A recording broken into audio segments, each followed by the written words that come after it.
Continuamos recorriendo el país del interior sin fronteras y esta vez para hablar de autoritarismos provinciales y provincias rentísticas. ¿Dónde nace el poder de Juan Mansur, el tucumano que hoy es jefe de gabinete del presidente Alberto Fernández? Todas las voces sin fronteras para llevar a usted la información que necesita. Todos los medios, una expresión, distintas miradas, sin fronteras. Alberto Fernández al gobierno y Juan Mansur al poder. ¿De dónde nace la influencia, el peso político, esa palabra que se ha convertido ya en antipática de tanto repetirse, el volumen político de Juan Mansur, ahora jefe de gabinete en este gobierno después del cimbronazo pospaso? ¿De dónde nace esa influencia? La influencia de un gobernador de provincia con serias deudas sociales. Fue en 2020 una de las provincias, la provincia con mayor nivel de pobreza, superando el promedio nacional. ¿Por qué Juan Mansur puede ser el hombre, desde la perspectiva de Cristina Kirchner, Alberto Fernández, Máximo Kirchner, del Frente de Todos, que tranquilice las aguas y eventualmente les permita dar vuelta la derrota, si eso es posible? Bueno, de eso vamos a hablar hoy, de estos feudos provinciales que dan figuras de poder, que a veces tallan y a veces no, ahora lo están haciendo, con un especialista en estos temas en democracias subnacionales, es decir, democracias provinciales, autoritarismos provinciales, federalismo o feudo. Carlos Gervasoni. Muchísimas gracias, Carlos, por estar hoy en la repregunta. No, gracias a vos, Luciana. ¿Cómo estás? Carlos Gervasoni es doctor en ciencia política por la Universidad de Notre Dame en Estados Unidos. Además, tiene una maestría también en ciencia política y estudios latinoamericanos por la Universidad de Stanford y es profesor investigador de la Universidad de Itela en Argentina.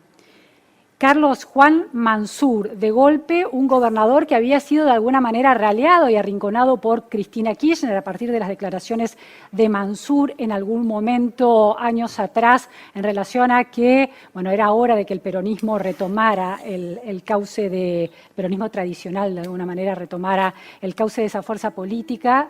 Ha llegado al centro del poder como jefe de gabinete, despertando desde el Frente de Todos expectativas de eventualmente mejorar los resultados electorales. ¿De dónde nace ese poder de Mansur? Mira, el peronismo tiene muchas patas, muchas bases estructurales y una es el territorio. Lo que a veces se habla del territorio es el poder de haber desplegado un partido que tiene gobernadores e intendentes desplegados por todo el país desde siempre, ¿no? Desde el nacimiento del peronismo. Y ese peronismo territorial ha estado un poco fuera de foco, fuera de escena en el periodo de gobierno del Frente de Todos, con Alberto Fernández, que es un porteño, Cristina Fernández, que no es porteña, es bonaerense originalmente, pero ha desarrollado su carrera política primero en Santa Cruz y ahora de nuevo en la provincia de Buenos Aires. Y este peronismo del interior sigue estando con perfil bajo, diría yo, ¿no?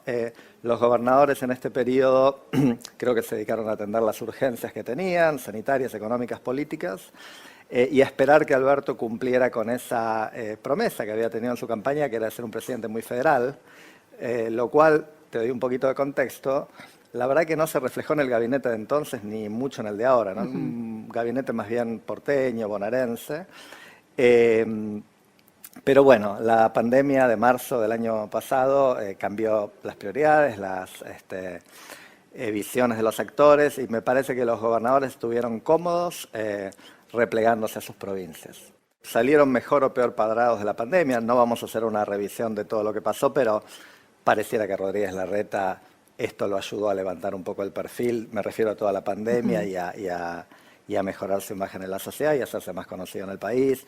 Pareciera que algunos gobernadores los puso en lugares difíciles, como en su momento Rodríguez Sá o Insfrán, cuando sus provincias aparecieron en el candelero en los medios nacionales por restricciones inconstitucionales a los derechos de los habitantes de esas provincias a salir y entrar de la provincia, por ejemplo. Pero me parece interesante esa mención a Formosa que haces, porque a lo largo del año pasado, en los momentos más duros de la pandemia y hasta no hace poco, Formosa con esa decisión de Infran, de Gildo Infran, de abroquelarse, de cerrar los límites provinciales, convertirlos casi en fronteras internacionales que no se podían traspasar ni siquiera por los habitantes de Formosa, fue muy cuestionado, duramente cuestionada por la oposición e inclusive por los propios formoseños, tanto es así que ahora, aunque ganó las elecciones, lo hizo por un porcentaje del 43% contra el 70% histórico que suele tener en sus elecciones Gildo Infran. Es decir, de alguna manera la ciudadanía lo ha castigado. No tanto Mansur, a pesar de sí denuncia de violación de derechos, terminó asesinado por la policía tucumana. Sí, da la impresión que lo de Infran fue extremo, aún comparado con otras provincias que también tomaron medidas extremas. Me parece que lugares como Santiago del Estero, San Luis, también en Tucumán hubo casos emblemáticos, ¿no? Yo recuerdo la chiquita que volvía a Tucumán de un tratamiento oncológico a Santiago del Estero y no la dejaron entrar. Las hijas que tenían a su padre agonizando en San Luis y no pudieron volver a verlo. Esos fueron casos emblemáticos que conmovieron a la opinión pública, pero no fueron masivos, ¿no? Hubo algunas cosas en San Luis bastante masivas, pero lo de Formosa fue muy extremo, ¿no? O sea que miles de ciudadanos formoseños no podían volver a su casa y a su hogar, y si volvían, los internaban en unos campos que, no sé cómo llamarlos, digamos, ¿no? Campos que se parecen mucho a un campo de detención ilegal, donde tengas o no tengas COVID, el gobierno te obliga a internarte. Entonces, realmente medidas muy masivas que llamaron la atención del gobierno nacional, por supuesto de la oposición, de organismos internacionales, y me parece que eso tuvo algún efecto de corroer la popularidad del gobernador Infran en su propia provincia. Es decir, que lo que estás planteando es que dentro del juego y el balance de poder de los gobernadores, la pandemia tuvo efectos colaterales serios en la legitimidad de Infran, no tanto en la legitimidad de Mansur. No, yo creo que no. Creo que habría que conocer la realidad y el detalle de lo que ocurre en cada una de las 23 provincias. Porque como ya te mencionaba, el caso Espinosa fue un caso muy crítico, ¿no? Fue crítico, pero de nuevo, ¿no? ¿A qué cantidad de gente afecta e importa esto? ¿No?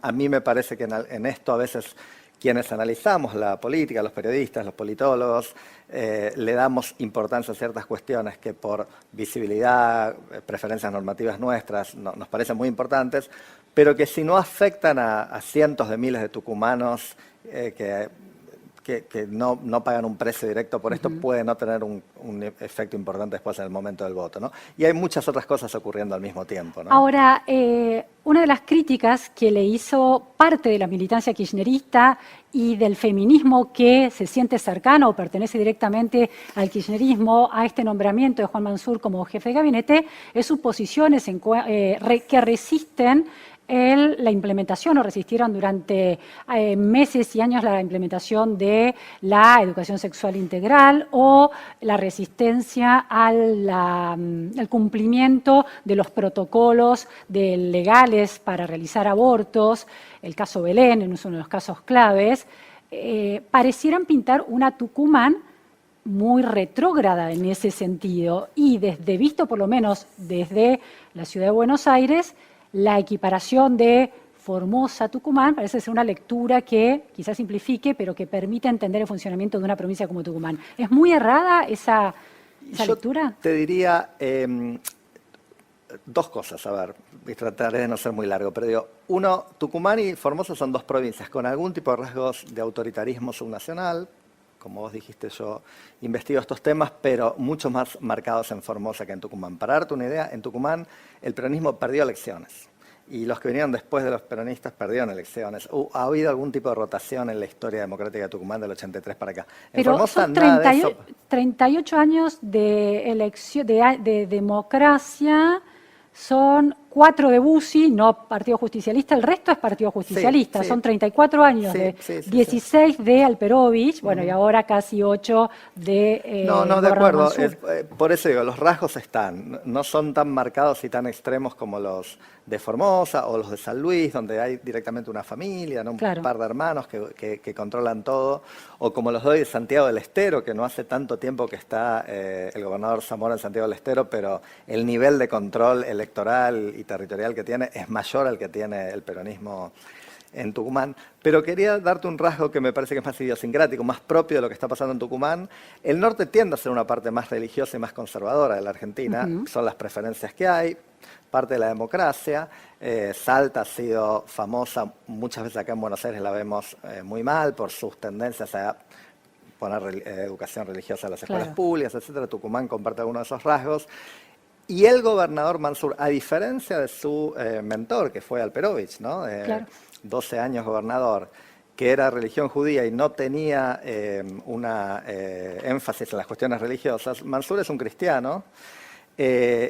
Como es cristiano y católico, un pedazo muy grande del peronismo. O sea, me parece que hay que hacer un poquito de historia, un minuto de historia voy a hacer para decir. El peronismo es el partido que llegó al poder con apoyo de la Iglesia, que desde el golpe militar, desde el que surgió, puso educación religiosa en las iglesias después, en las escuelas públicas después.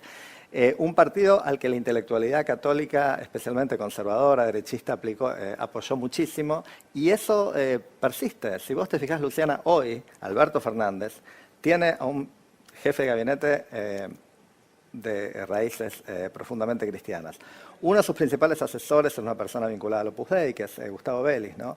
Su otra mano derecha, Eduardo Valdés, es también una persona muy cercana a la Iglesia. Es decir, Aníbal Fernández se manifestó como católico muy sui generis y citó en un programa de televisión el domingo, en el que era columnista, como mensaje de despedida, una frase del fundador del Opus Dei, Escrivá de Balaguer. Sí, bueno, ese elemento está. Obviamente el kirchnerismo está más lejos de ese núcleo religioso del peronismo, pero el peronismo sigue teniendo eso.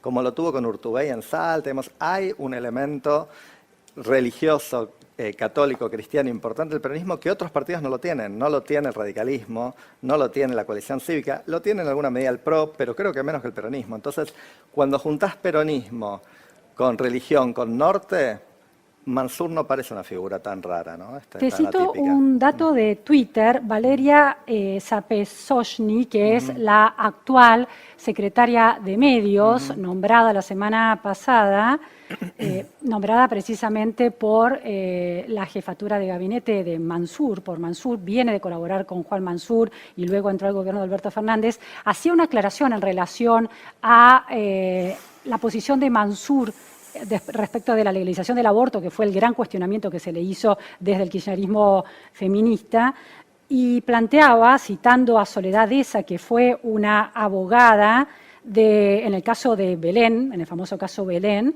que dice Soledad Esa que en Tucumán, el Tucumán de Mansur puso 4 votos para el aborto legal, y también que desde hasta junio se habían realizado 1.836 IBES, según la información oficial aportada. Esto relativiza un poco esa idea que se iba haciendo y aporta a esta lectura que vos hacés. Sí, yo creo que hay mucho de pragmatismo en todos los políticos en general. Yo creo que la impronta de cualquier político en el mundo es pragmática.